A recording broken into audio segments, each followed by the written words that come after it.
Good evening, everyone. Before I start, just a shout out to the IDRC, who funded a lot of the work that was on the video this evening.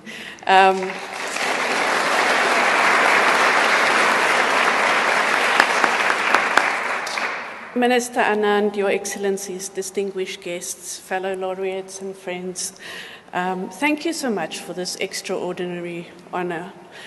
Tonight, I want to dedicate this award to the countless forgotten activists who paid the ultimate price for believing in a more pluralistic and humane world. One of them is Kizito Mahigo. Take a note of this name. He's a Rwandan musician, a survivor of the genocide, and a gentle voice for reconciliation. His song, called The Meaning of Death, challenged the official narrative and called for empathy for all who suffered. For that, he was imprisoned, his music was banned, and 5 years ago, he died in police custody. His death was never properly investigated. His fellow inmates called him the Dove, because even in prison, he spread peace and reconciliation. So when you go home tonight, I hope that you'll listen to the song from Kizito Mahigo. It reminds us of the courage, humility, and perseverance that are the true cost of building a pluralistic society.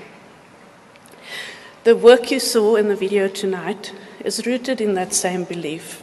Across our continent, people are still harassed, abused, and criminalized simply because they are sex workers, children living on the streets, informal traders, refugees, people with disabilities, or members of the LGBTIQ community.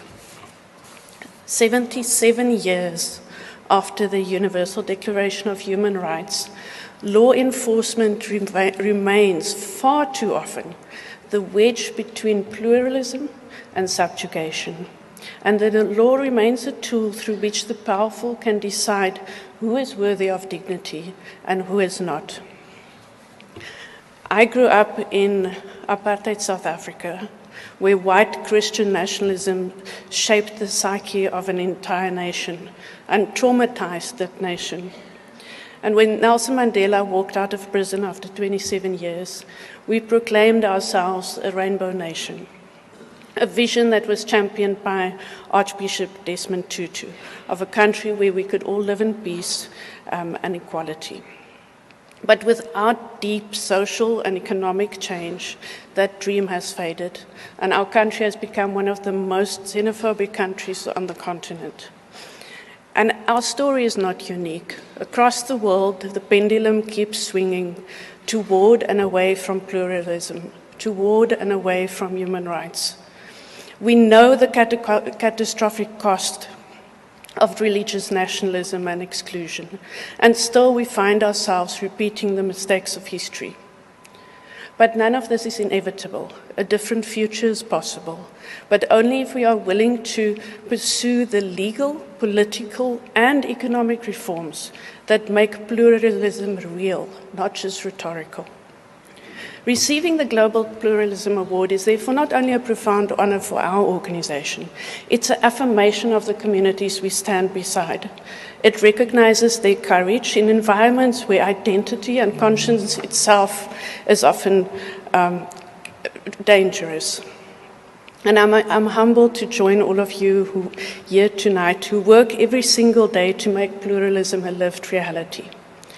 The past year has made that work harder and even more essential. And yet we continue to see hope. We see young people across continents, across the globe, standing up, demanding accountability, gender equality, environmental justice.